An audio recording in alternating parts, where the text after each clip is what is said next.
네, 계속 이재용 삼성전자 부회장 구속 관련해서 대담 이어가겠습니다. 자, 조금 전에 이제 박상진 사장의 모습을 봤는데요. 이제 서울구치소에서 빠져나왔는데 생각보다 표정이 밝지만은 않습니다.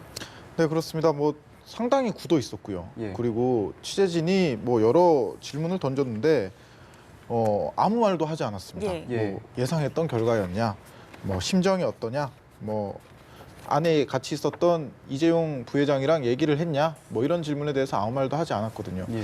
사실 지난달 이재용 삼성전자 부회장의 처음 구속영장이 청구됐을 때, 그리고 예. 기각이 됐을 때, 당시에 이제 이 부회장이 나올 때 표정이 그래도 살짝 미소도 띄고 예. 그렇게 나쁘지만은 않았는데 박상진 삼성전자 사장의 같은 경우에는 물론 본인은 구속을 피하기는 했지만 예. 굉장히 그 마음이 불편했을 겁니다. 예. 일단은 삼성의 사실상 총수라고 할 수 있는 이재용 부회장이 그 구속을 피하지 못하면서 뭐 그룹 경영에도 일단 상당히 지장이 가게 됐을 것이고 일단 예. 무엇보다 그 삼성이 결국 뇌물을 줬다 이런 거에 대해서 법원이 어느 정도 꽤 신빙성을 인정한 결과이기 때문에 예.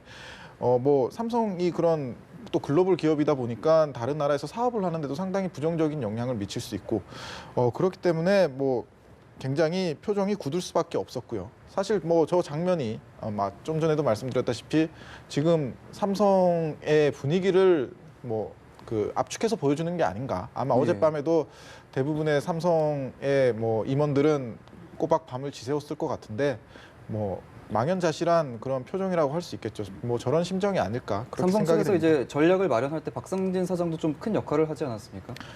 그렇습니다. 이제 박상진 사장 같은 경우에는 그 삼성이 최순실 씨 측을 지원을 할 때 뭐 거의 실무적인 작업을 거의 도맡았던 사람이라고 할 수 있습니다. 예. 예. 지난해 이제 최순실 씨 측이 그 독일에 머무를 때 직접 그 독일에 건너가서 예. 그 최순실 씨 측과 뭐 그런 협의 지원 방안에 대해서도 협의를 했고요. 그리고 이재용 부회장과 그 박근혜 대통령의 독대가 있은 후에 이제 박상진 삼성전자 사장을 통해서 사실상 그 승마 훈련비와 같은 그런 지원이 이뤄진 것으로 그렇게 특검은 보고 있습니다. 예, 이재용 삼성전자 부회장에게 결국 구속영장이 발부가 됐습니다. 혐의에 대해서 하나씩 짚어보고 넘어가죠. 지난번에는 지금 화면에도 나오고 있는데요. 뇌물공여와 횡령, 위증만이었다면 이번에는 두 가지 혐의가 더 추가가 되지 않았습니까? 그렇습니다. 뭐 화면에서 보시는 것처럼 국외 재산 도피와 그리고 범죄 수익 은닉 예. 혐의가 추가가 됐습니다. 예.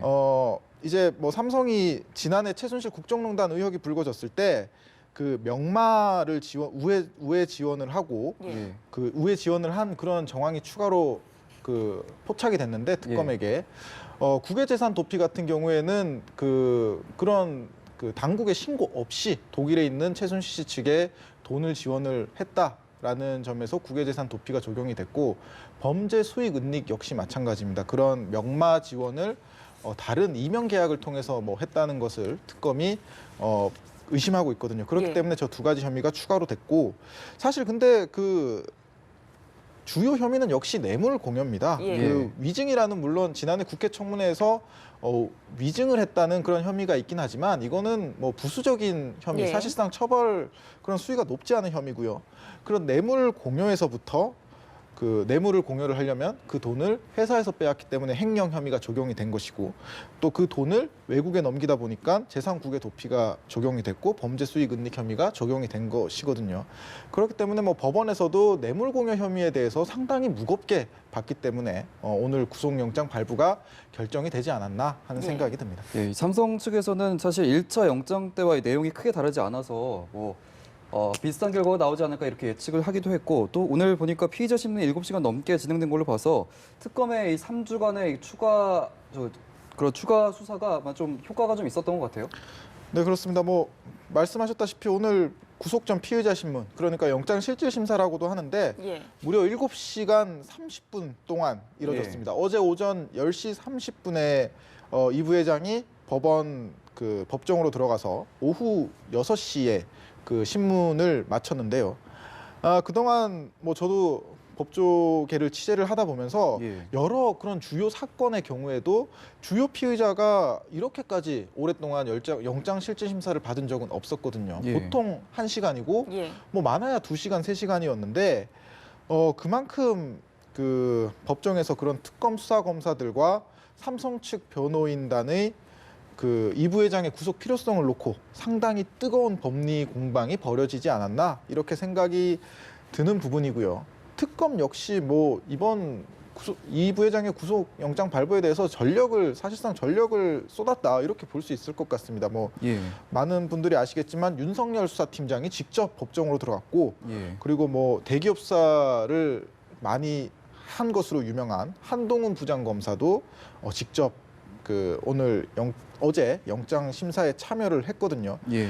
그만큼 뭐 특검이 이번 구속영장 발부에 사활을 걸었다 이렇게 볼 수가 있을 것 같습니다. 예, 그러면 다시 한번 짚고 넘어가 보도록 하겠습니다. 이번에 이재용 부회장은 지금 바로 구속이 됐는데요. 앞으로의 향후 절차에 대해서 다시 한번 좀 짚어보죠. 예. 네, 일단 지금 이제 서울구치소에 그 수감이 됐고요. 오늘 사실 뭐 대기할 때부터 수의를 입고 있었다고 해요. 예. 독방에서 독방 크기가 2평이 채 안 된다고 하는데 예. 이제 그 안에서 수의를 입고 대기를 하고 있었는데 영장이 발부가 됐기 때문에 뭐 바로, 그대로 예. 계속 있게 되는 것이죠. 지금 좀 전에도 제가 말씀을 드렸다시피 특검에게 주어진 시간이 썩 그렇게 많지가 않습니다. 뭐 열흘 남짓 남았거든요. 이제 그렇기 때문에 당장 오늘 오후에라도 이재용 부회장을 다시 불러낼 것으로도 보이고 지난번 블랙리스트 수사 같은 경우에는 김기춘 전 대통령 비서실장과 조윤선 전 문체부 장관이 구속이 됐을 때 특검이 바로 다음 날 이제 소환을 했거든요. 그렇기 때문에 이 부회장의 경우에도 아마 이르면 오늘 오후쯤에 예. 특검 사무실에서 예. 모습을 볼 수가 있을 것 같고 예. 그리고 또 하나 주목해야 될 점이 있습니다. 제가 지금 특검에게 주어진 시간이 많지 않다 이런 얘기를 계속해서 드리고 있는데 예. 이 부회장이 구속이 됐기 때문에 현행법에 따르면 구속된 피의자를 수사기관은 최대 20일 동안 수사를 할 수 있습니다. 근데 예. 현재 특검이 10일 정도 남았거든요. 예. 그렇기 때문에 앞으로 특검 수사기한을 연장해야 된다 이런 목소리가 더욱 커질 가능성이 높습니다. 예, 오늘 법원의 결정이 사실 앞으로의 특검 수사에도 상당한 영향을 미치지 않겠습니까? 예, 그렇습니다. 지금 일단은 뇌물 공여자, 그러니까 뇌물을 준 사람에 대한 신병을 확보를 하는 데는 성공을 했고 이제 뇌물 수수자, 그러니까 뇌물을 받은 사람에 대한 조사가 추가로 이루어져야 되는데 뇌물 수수자라고 한다면은 이제 최순실 씨가 있겠고 그리고 박근혜 대통령입니다. 예. 최순실 씨에 대한 조사는 뭐 어느 정도 물론 묵비권을 행사하고 있긴 하지만 어느 정도 이루어진 것으로 볼 수 있고 이제 박 대통령에 대한 조사가 이제 큰 과제로 남았는데요. 예. 예. 당초 원래 지난주쯤에 박 대통령에 대한 조사가 이뤄질 예정이었는데 그게 뭐 사실상 무기한 연기가 된 예. 상황이지 않겠습니까? 그렇기 때문에 뭐 앞으로 박 대통령을 조사해야 된다 이런 목소리가 더 커질 것 같고 이르면 뭐 이번 주말 다음 주에도 당장 대면 조사가 이뤄질 가능성이 높아 보입니다. 저 앞으로 삼성 측은 어떻게 대응 마련을 해 나갈까요? 네, 뭐 삼성은 사실 그동안 계속해서 이 부회장의 혐의에 대해서 뇌물 공여 혐의에 대해서 해명하는 입장이었거든요. 강요에 의해서 했다 이렇게. 그렇습니다. 그렇게 어떠한 했었죠. 상황에서도 예. 부정한 청탁은 없었다. 단지 대통령의 요구에 대해서 어쩔 수 없이 그런 자금을 출연을 했다, 예. 지원을 했다라는 입장인데요. 뭐 앞으로 계속해서 그 혐의를 벗기 위해 뭐 계속해서 노력을 할 것 같습니다.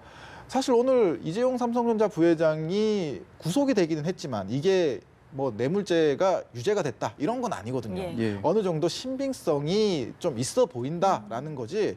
이제 뭐 결국 뇌물죄의 유무죄 여부는 앞으로의 수사 그리고 기소가 됐을 때 재판에서 법정에서 아마 더 치열하게 다툴 것으로 보입니다. 그렇기 때문에 뭐 지금도 많은 변호인을 고용하고 있기는 하지만 그런 변호인을 추가로 더 고용할 가능성도 있고요. 예. 일단 지금 이제 남은 수사와 재판에 이제 적극적으로 대응을 할 것으로 보입니다. 어떻게든 재판에서 가장 좋은 것은 삼성의 입장에서 가장 좋은 것은 그 유죄 혐의를 벗는 거고 예. 만약 유죄 혐의를 벗지 못할 경우에도 최소한 실형만은 면하자라는 전략으로 앞으로의 재판에 임할 것으로 보입니다. 예, 마지막으로 질문 하나만 더 드리고 마무리하도록 하겠습니다. 지금 오늘의 결정이 지금 헌재에서 진행 중인 대통령 탄핵 심판에도 좀 영향을 미치지 않겠습니까? 네, 그렇습니다. 큰 영향을 미치지는 않겠지만 그렇다고 영향이 아예 없다 이렇게 볼 수도 없을 것 같습니다. 예. 제가 말씀드렸다시피 유무죄가 확정된 게 아니지 않습니까? 구속이 됐다고. 그런 점에서 봤을 때 앞으로의 탄핵 심판에도 크게 영향을 미치진 않을 것 같습니다. 하지만 법원이 어느 정도의 신빙성을 인정했다는 점, 그리고 박근혜 대통령의 탄핵 사유에 이런 뇌물수수 혐의가 적용이 됐다는 점에서 조금 더 그 탄핵을 주장하는 국회 측 대리인단의 그런 발언에 무게가 실릴 것으로 보입니다. 예, 네, 오늘 알겠습니다. 이재용 부회장의 구속으로 모든 재계와 또 삼성의 충격과 또 앞으로 있을 향후 대통령 탄핵 심판까지도 좀 더 지켜보고 또 이야기를 나눠봐야 할 것 같습니다. 지금까지 사회부 법조팀의 이재동 기자와 이야기 나눠봤습니다. 고맙습니다. 수고하셨습니다.